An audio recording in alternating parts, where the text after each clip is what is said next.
तो जी आज संध्या किचन में बन रहा है साबूदाना पापड़।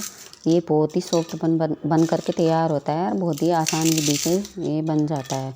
इसको बनाना बहुत ही आसान है। मतलब कि ये समझ लो आप जिसके दांत भी नहीं है ना वो भी इसे खा सकता है, इतना सॉफ्ट ये बनता है। तो जी यहाँ पर मैंने लिया था 1 कटोरी साबूदाना पीस करके लिया था और उसमें उतना ही मैंने पानी डाल लिया था। उससे थोड़ा सा ज़्यादा 1.5 कटोरी मैंने पानी डाला था उसमें। तो यहाँ पर भिगो कर रख दिया था मैंने इसको। तो जी वीडियो के माध्यम से मैं आपसे एक बात कहना चाहती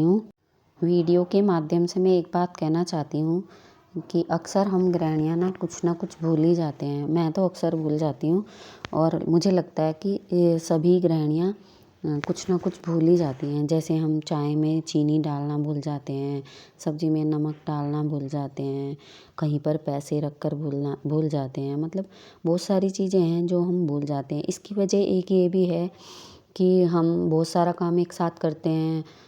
हमने खाना चढ़ा दिया गैस पे, बर्तन मांजने चले जाते हैं फिर हम साथ साथ अपनी मशीन भी लगा लेते हैं, कपड़े भी धोने लग जाते हैं। तो ये भी हो सकती है और एक उम्र की वजह से भी हो सकती है। तो जी मैं तो यही कहूँगी कि बिल्कुल परफेक्ट तो कोई है नहीं है और ना ही बन सकता। तो जी कई बार तो हम इन छोटी छोटी बातों की वजह से ही ना अपने आप को बहुत स्ट्रेस फील करते हैं। कई बार बाहर के लोग भी बोल देते हैं। तो जी बुरा मानने की तो कोई ज़रूरत ही नहीं है और दूसरों की वजह से तो बिल्कुल नहीं। और इसमें मैंने ना यहाँ पर नमक डाल दिया है, अजवाइन डाल दिया है, जीरा डाल दिया है, थोड़ी सी काली मिर्च भी डाल दिया है और इसको पका लिया है। इसको पकने में 5 से 10 मिनट ही लगते हैं, ये अच्छे से पक गया है। तो जी मैं क्या कह रही थी, तो मैं ये कह रही थी कि तो बुरा मानने की तो बात ही नहीं है। अगर हमें खुद में परिवर्तन करना है तो हम अपने ऊपर काम करें, खुद में परिवर्तन करें। दूसरों के लिए बिल्कुल भी अपने आप को स्ट्रेस फील करने की ज़रूरत नहीं है। किसी ने सच ही कहा है कि कुछ तो लोग कहेंगे, लोगों का काम है कहना। तो जी लोग तो कहते ही रहेंगे, हमें उन पर ध्यान नहीं देना चाहिए, हमें खुद पर ध्यान देना चाहिए, खुद में इम्प्रूवमेंट करना चाहिए। 100% तो वो भी नहीं कर सकते हम, हाँ कोशिश कर सकते हैं। धीरे धीरे एकदम से कुछ नहीं होता है। धीरे धीरे अपने ऊपर काम करेंगे तो काफ़ी चीज़ें हम कर पाएंगे। तो जी अब हम हमारा बैटर पक चुका है, अब हम छत पर चलते हैं। और मैंने पॉलीथीन पहले से बिछा कर रखी थी और उस पर लगा लिया है थोड़ा सा तेल, ताकि पापड़ उस पर चिपके ना। और बैटर को थोड़ा सा ठंडा करके ही हम इस पर डालेंगे, नहीं तो पन्नी पिघल सकती है और पन्नी का जो केमिकल है वो हमारे पापड़ में आ जाएगा। और कोई ऑप्शन भी नहीं है, हम इनको कपड़े पे तोड़ेंगे ना तो ये चिपक जाएंगे, सही ढंग से उतरेंगे नहीं।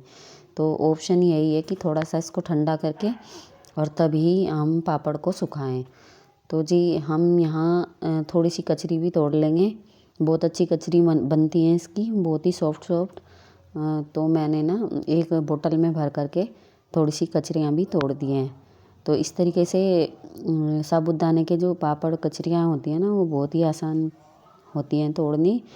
तो यहाँ पर मैं इनको, ये सूख गए हैं, 2-3 दिन की धूप इनको लगानी पड़ती है। तो जी ये भून करके मैं इनको देख रही हूँ। अभी तेल थोड़ा ठंडा है, थोड़ी सी तेज़ आंच में ही इसको डालें, क्योंकि साबूदाना का पापड़ ना तेज़ आंच में ही भुनता है, या फिर 4-5 दिन की धूप लगाई हुई हो तब वो अच्छे से सूख जाता है, तभी उसको भूनना है। तो जी ये पापड़ बन करके तैयार हो गए हैं। आप भी इस तरीके से पापड़ बना सकते हैं, बहुत ही आसानी से ये बन जाते हैं। तो जी धन्यवाद। अगर मैंने कुछ गलत कहा हो तो उसके लिए मैं सॉरी बोलती हूँ, पर जो मुझे लगा और मुझे महसूस होता है वही मैंने कहा है। धन्यवाद।